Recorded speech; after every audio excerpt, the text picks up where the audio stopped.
Shalom saudara-saudara yang dikasihi oleh Tuhan, kita bersyukur sebagai anak-anak Tuhan. Tidak ada perkara di dalam dunia ini yang sifatnya begitu mau merusak diri kita. Kecuali dosa tentunya. Karena segala suatu pengalaman hidup kita ada di dalam kontrol Tuhan. Dan di dalam izin Tuhan. Dan di dalamnya Tuhan berkarya dalam hidup kita. Oleh karena itu saudara, apapun yang saudara alami, mari saudara, kita melihat kebaikan Tuhan dari apa yang kita alami, karena Tuhan punya rencana yang mulia dalam hidup kita. Salam jumpa dalam program Tuhan adalah Gembalaku.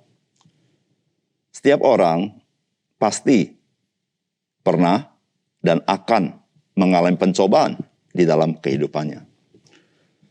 Yang dimaksud dengan pencobaan ialah pencobaan dari si jahat tentunya. Saudara, pencobaan itu bukan saja ketika seseorang mengalami kesusahan. Namun juga pencobaan bisa datang ketika seseorang mengalami kesenangan dalam hidup ini. Saudara, Alkitab mengajarkan kepada kita bahwa pencobaan-pencobaan kita alami adalah pencobaan biasa. Maksudnya biasa adalah semua orang mengalaminya. Saudara dan saya tidak spesial mengalami pencobaan tertentu yang orang lain tidak alami. Dan Allah itu setia. Ketika kita bersandar kepadanya, Dia sendiri yang akan membuka jalan kepada kita, sehingga kita cakap menanggung seluruh pencobaan yang kita alami. Saudara, Tuhan Yesus, Ia pun mengalami pencobaan demi pencobaan. Dan disitulah saudara kita melihat teladan dari Tuhan Yesus, bagaimanakah sikapnya ketika Ia mengalami pencobaan itu. Saudara, mari kita membaca firman Tuhan dari Lukas pasal 4 ayat 1 sampai 13. Yesus yang penuh dengan Roh Kudus kembali dari sungai Yordan, lalu dibawa oleh Roh Kudus ke padang gurun. Di situ Ia tinggal 40 hari lamanya dan dicobai iblis. Selama di situ Ia tidak makan apa-apa dan sesudah waktu itu Ia lapar. Lalu berkatalah iblis kepadanya, jika engkau anak Allah, suruhlah batu itu menjadi roti. Jawab Yesus kepadanya, ada tertulis, manusia hidup bukan dari roti saja. Kemudian Ia membawa Yesus ke suatu tempat yang tinggi, dan dalam sekejap mata, Ia memperlihatkan kepadanya semua kerajaan dunia. Kata iblis kepadanya, segala kuasa itu serta kemuliaannya akan kuberikan kepadamu. Sebab semuanya itu telah diserahkan kepadaku dan aku memberikannya kepada siapa saja yang kukendaki. Jadi jika engkau menyembah aku, seluruhnya itu akan menjadi milikmu. Tetapi Yesus berkata kepadanya, ada tertulis, engkau harus menyembah Tuhan Allahmu dan hanya kepada Dia sajalah engkau berbakti. Kemudian Ia membawa Yesus ke Yerusalem dan menempatkan Dia di bubungan bait Allah, lalu berkata kepadanya, jika engkau anak Allah, jatuhkanlah dirimu dari sini ke bawah, sebab ada tertulis, mengenai engkau, Ia akan memerintahkan malaikat-malaikatnya untuk melindungi engkau. Dan mereka akan menatang engkau di atas tangannya, supaya kakimu jangan terantuk kepada batu. Yesus menjawabnya, katanya, ada firman, jangan engkau mencobai Tuhan Allahmu. Sesudah iblis mengakhiri semua pencobaan itu, Ia mundur daripadanya dan menunggu waktu yang baik.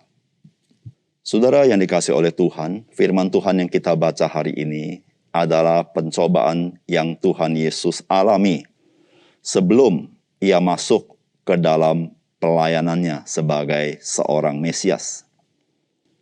Saudara, Yesus Kristus, Dia dipenuhi oleh Roh Kudus, dan Roh Kudus itu yang memimpin Dia masuk ke padang gurun dan tinggal di sana selama 40 hari dengan tidak makan. Dan setelah Dia mengalami kelaparan yang luar biasa, maka Ia mendapatkan pencobaan dari iblis. Saudara, apakah pesan firman Tuhan bagi kita? Saudara, yang pertama, saudara, pencobaan datang saat kita membutuhkan sesuatu yang mendesak. Saudara, inilah firman Tuhan dikatakan, lalu berkatalah iblis kepadanya, jika engkau anak Allah, suruhlah batu ini menjadi roti. Jawab Yesus kepadanya, ada tertulis manusia hidup bukan dari roti saja. Saudara, apa yang iblis mintakan kepada Yesus Kristus adalah sesuatu yang masuk akal, bukan? Karena di padang gurun tidak ada roti. Dan di padang gurun tidak ada orang lain yang bisa membantu. Sedangkan Tuhan Yesus, dia sanggup memiliki kuasa mengubah batu menjadi roti. Kenapa saya katakan bahwa permintaan atau perintah dari si iblis masuk akal? Karena memang Tuhan Yesus, dia sudah kelaparan 40 hari tidak makan. Saudara, bukankah perintah menjadikan batu jadi roti, ini menjadi masuk akal? Karena sifatnya mendesak dan engkau bisa lakukan. Tetapi saudara, Tuhan Yesus tidak mau melakukan apa yang menjadi permintaan iblis. Dan Tuhan berkata apa, saudara-saudara? Ada tertulis, manusia hidup bukan dari roti saja. Saudara, kalimat Tuhan Yesus merupakan kutipan dari perjanjian lama. Yaitu perkataan Tuhan ketika bangsa Israel mengalami kesulitan makan pada zaman itu. Dan mereka harus belajar percaya kepada firman Allah. Karena melalui firman Allah, Allah berjanji akan memberikan mana selama 40 tahun. Saudara, ini yang Tuhan Yesus pakai ketika dia dalam kondisi terdesak dan dia dalam kondisi kelaparan dan dia memiliki kuasa untuk mengubah batu menjadi roti. Dan Tuhan berkata, kita hidup bukan dari roti saja. Saudara, hidup kita bergantung kepada Tuhan. Kita harus percaya kepada pemeliharaan Tuhan. Kita tidak melakukan apa yang diminta oleh sang jahat atau si iblis itu. Saudara, ketika kita mengikuti apa kata iblis, kita sedang mentaati dia. Dan dia menjadi Tuhan kita. Dia yang mengatur hidup kita. Saudara-saudara, tidak demikian. Kita harus bergantung kepada Tuhan. Kita harus mentaati Tuhan. Lebih daripada segala kebutuhan-kebutuhan yang mendesak dalam hidup kita. Saudara, ketika kita menghadapi kebutuhan yang sangat mendesak, mari belajar percaya kepada janji dan firman Tuhan. Saudara, disitulah saudara, imanmu diuji menjadi iman yang berharga di mata Tuhan. Saudara, Tuhan adalah Tuhan yang menyediakan segala sesuatu yang dia anggap baik bagi kita. Mari percaya kepada dia. Yang kedua, saudara, pencobaan datang saat kita selalu ingin memiliki sesuatu. Dan memiliki semuanya adalah untuk kita. Ini dikatakan firman Tuhan. Kata iblis kepadanya, segala kuasa itu serta kemuliaannya akan kuberikan kepadamu. Sebab semuanya itu telah diserahkan kepadaku dan aku memberikannya kepada siapa saja yang kukehendaki.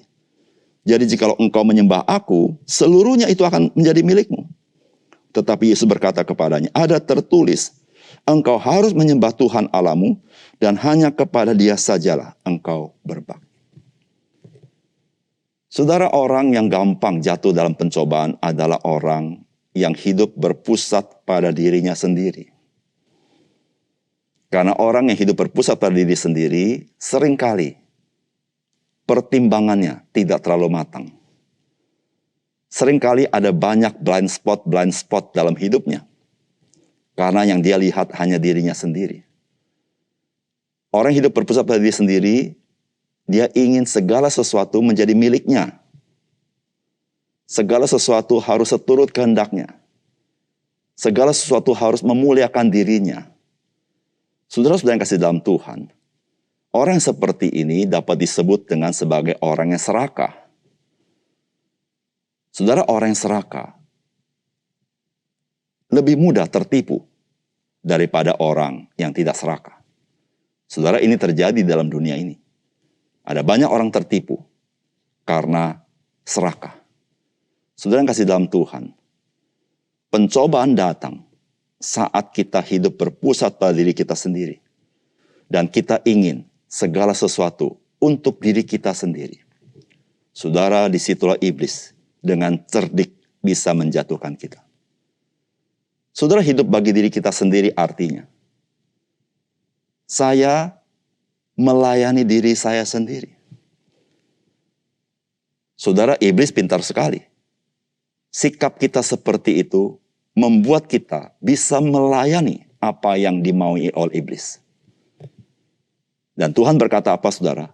Ada tertulis, engkau harus menyembah Tuhan Allahmu, dan hanya kepada Dia sajalah engkau berbakti. Saudara-saudara yang kasih dalam Tuhan, rahasia menang dari pencobaan iblis adalah, mari kita berbakti kepada Tuhan. Mari kita melayani Dia. Ketika kita belajar melayani Dia, maka kita keluar dari diri kita sendiri. Dan Tuhan selalu mendorong kita untuk memperhatikan orang lain, mengasihi orang lain, tidak berpusat pada diri kita sendiri. Disitulah saudara, sebagai orang percaya, kita boleh menang atas pencobaan daripada si iblis. Yang ketiga, saudara, pencobaan itu datang saat kita ini ingin memaksa Tuhan berbuat sesuai dengan keinginan kita. Firman Tuhan berkata, kemudian ia membawa Yesus ke Yerusalem dan menempatkan Dia di bubungan bait Allah. Lalu berkata kepadanya, jika engkau anak Allah, jatuhkanlah dirimu dari sini ke bawah. Sebab ada tertulis, mengenai engkau, Ia akan memerintahkan malaikat-malaikatnya untuk melindungi engkau. Dan mereka akan menatang engkau di atas tangannya, supaya kakimu jangan terantuk kepada batu. Yesus menjawab katanya, ada firman, jangan engkau mencobai Tuhan Allahmu. Saudara, apa yang dikatakan iblis kepada Tuhan Yesus merupakan sesuatu yang nampaknya sebagai sebuah kebenaran. Apa yang saya maksudkan adalah, yaitu kita tidak bisa membedakan antara saya beriman dan saya memaksa Tuhan. Seringkali orang berkata, kamu kurang beriman karena kamu kurang sungguh-sungguh terus minta kepada Tuhan. Nah, saudara-saudara, ketika berbicara sungguh-sungguh minta kepada Tuhan, apa kita bisa membedakan dengan memaksa Tuhan melakukan apa yang kita mau? Saudara-saudara yang kasih dalam Tuhan, kita percaya kepada janji Tuhan. Percaya kepada janji Tuhan tidak sama dengan memaksa Tuhan melakukan sesuai dengan waktu saya. Sesuai dengan pikiran saya. Saudara, seorang mudah jatuh dalam pencobaan ketika dia tidak bisa membedakan antara beriman dan memaksa Tuhan melakukan apa yang dia mau. Saudara, ketika kita memaksa Tuhan melakukan apa yang kita mau, saudara, iblis mengambil kesempatan di situ. Alkitab berkata, iblis bisa menyamar sebagai malaikat terang.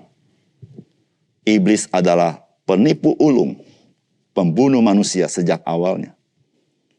Saudara, Tuhan Yesus mengatakan apa, saudara? Ada firman, jangan engkau mencobai Tuhan Allahmu. Saudara yang kasih dalam Tuhan, memaksa Tuhan melakukan apa yang kita mau, kita sedang mencobai Tuhan. Oleh karena itu, saudara, bagaimana menang atas pencobaan?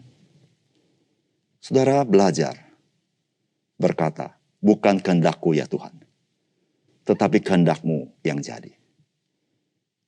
Berkata kepada Tuhan, ya Tuhan, saya suka melakukan firman-Mu. Katakan kepada Tuhan, ya Tuhan, apa yang Engkau anggap baik, itu baik bagiku.